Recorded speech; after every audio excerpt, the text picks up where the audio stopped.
Oh, Jojo, je t'ai déjà dit baisse un peu ta musique, et pour me parler, tu me parles tranquillement, calmement. Oui, DJ, tu connais Jean-Jacques Goldman? Non mais Jojo, franchement, tu poses de ces questions? Bah évidemment, attends, c'est une star de la chanson française, c'est un monument de la chanson française, Jean-Jacques Goldman. Hein. Ah oui, j'adore ces chansons. Elles ont des coquillages que des rivages, de retirer les granulés. Non, Jojo, là, tu confonds une tongue twister avec une chanson de Jean-Jacques Goldman, qu'en plus tu chantes faux. Une quoi? Une tongue twister, on dit tourne-langue ou vire-langue en français. C'est une phrase qui sert à travailler sa prononciation pour améliorer son aisance à l'oral, par exemple. Ouais, bon d'accord, ok, je crois qu'il vaut mieux une démonstration, ça sera plus clair, hein, ok? Yeah! Here we go!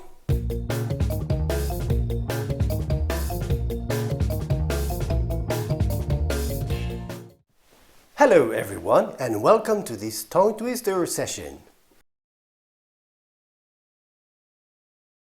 Les tongue twisters, ce sont des phrases qui défient votre prononciation.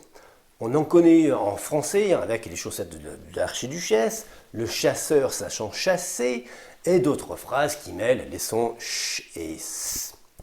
La biche s'échappe et lâche la miss moche trébuche, la miss cruche s'accroche, sous chaque seau se cache six choux, ou ses yeux chassieux sont sans charme. Chassé? Non, chassieux. Évidemment, en anglais, il en existe une quantité incalculable, et on ne va pas seulement voir quelles sont ces phrases, mais également et surtout à quoi chacune d'elles sert pour développer votre aisance à l'oral. De votre maîtrise des sons jusqu'à celle de votre respiration, sans oublier bien sûr quelque chose de très important en anglais, l'intonation. J'ai la gorge sèche. Oui, alors justement, j'espère que vous avez une petite bouteille d'eau pour vous hydrater et bien faire fonctionner tout votre appareil oratoire, parce que ça pourrait être sport. Ah non! Non mais Jojo, tu m'as vu, j'ai l'air d'un sportif de haut niveau. Hein. Non, bah, tu réponds pas, c'est parti. La première tongue twister en anglais, la plus connue, c'est sans nul doute celle que Jojo a confondue avec une partie de la chanson de Jean-Jacques Goldman. Elle vend des coquillages de mer près du rivage. She sells seashells by the seashore. Il s'agit bien sûr ici de ne pas confondre les sons s, sh et z. Regardons cette phrase d'un peu plus près. She sells seashells by the seashore.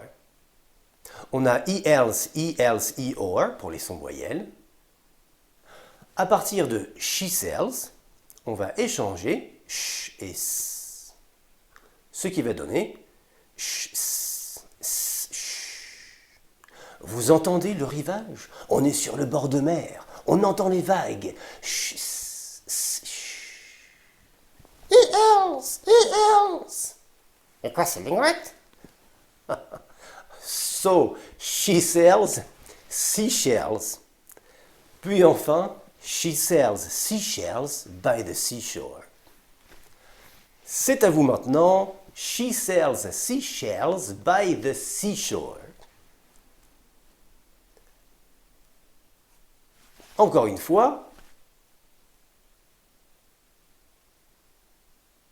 She sells seashells by the seashore. She sells seashells by the seashore. She sells seashells by the seashore. Bon, on passe au niveau suivant. Level up. So, she sells seashells by the seashore. L'étape suivante, un S à l'écrit qui se prononce ch. On y va. The shells she sells are seashells, I'm sure. I'm sure, c'est le seul petit truc en plus. Si vous maîtrisez déjà la première phrase, pour celle-ci, ça devrait être une formalité. The shells she sells are seashells, I'm sure. Repeat after me. The shells The shells she sells she sells are seashells, or seashells, I'm sure. I'm sure. Good. Et bien sûr, avant le troisième et dernier niveau de cette tongue twister, on s'entraîne tranquillement à bien prononcer l'enchaînement de ces deux phrases. She sells seashells by the seashore. The shells she sells are seashells, I'm sure. C'est à vous maintenant. She sells seashells by the seashore. The shells she sells are seashells, I'm sure. Good. On laisse nos amis faire.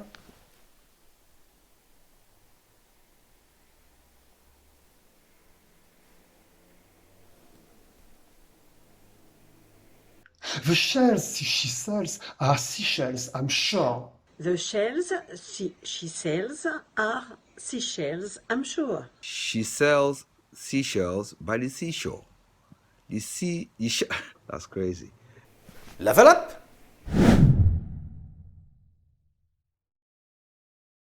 La troisième et dernière partie de cette tongue twister, qui est à l'origine une chanson écrite par Terry Sullivan à propos d'une véritable vendeuse de coquillages qui s'appelait Mary Anning et qui collectionnait des fossiles qui ont permis d'ailleurs à la communauté scientifique d'apprendre énormément sur la vie préhistorique. Oui.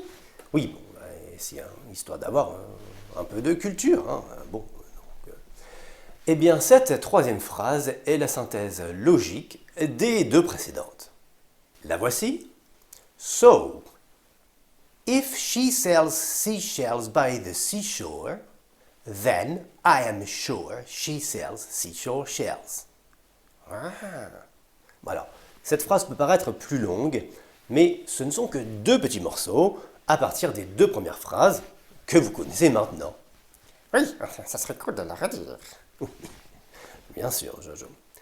So, if, devant la première phrase, she sells seashells by the seashore, So, if she sells seashells by the seashore, oui, c'est ça.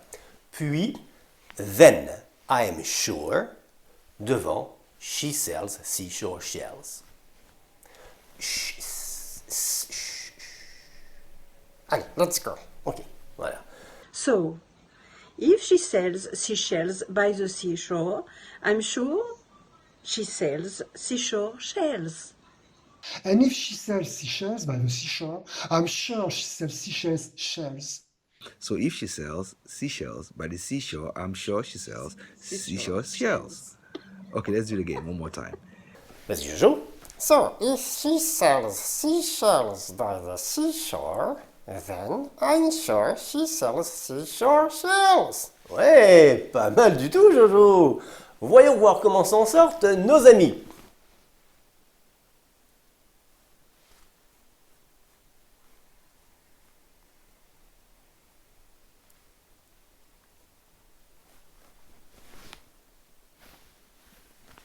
Oh, eh bien, en route pour le méga level.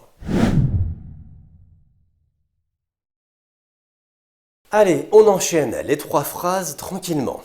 Vas-y, Mathieu, répétez l'anglais. She sells seashells by the seashore.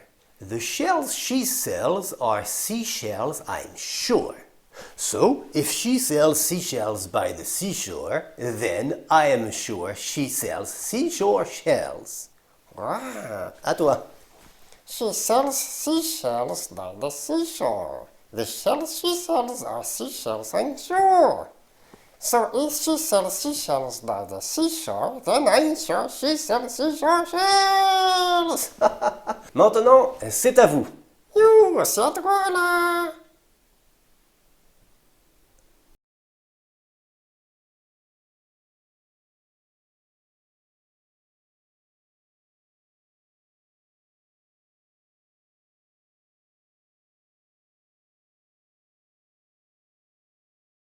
She sells seashells by the seashore. The shells she sells are seashells, I'm sure. So if she sells seashells by the seashore, I'm sure she sells seashore shells. She sells seashells by the seashore. The shells she sells are seashells, I'm sure. So if she sells seashell by the seashore, I'm sure she sells seashore shell. Il ne vous reste plus qu'à vous entraîner tranquillement chez vous à bien prononcer les syllabes de cette jolie chanson. Et t'en as d'autres, des tongue twisters? Bien sûr, mais le plus important dans les tongue twisters, c'est de savoir bien s'en servir. Parce que autant certaines comme celle-ci sont faites pour la prononciation, autant il y en a d'autres qui sont faites pour la respiration, l'intonation, le rythme, etc. Ah oui, alors entraînez-vous, on va vous en sortir d'autres très bientôt. Et en attendant la prochaine tongue twister, je vous souhaite... On vous souhaite Oui, mais pardon. En attendant la prochaine tongue twister, on vous souhaite bien du plaisir à améliorer, booster, perfectionner votre anglais plus rapidement et sans effort avec Méthode Garbi. et Jojo. Okay, let's go again. She sells seashells by the seashore. The shells she sells. The cells, the Okay, let's do it again one more time. The shells she sells are seashells. I'm sure. That's crazy. Let's go one more time. Poof. She sells seashells by the seashore. The shells she sells are seashells and shore.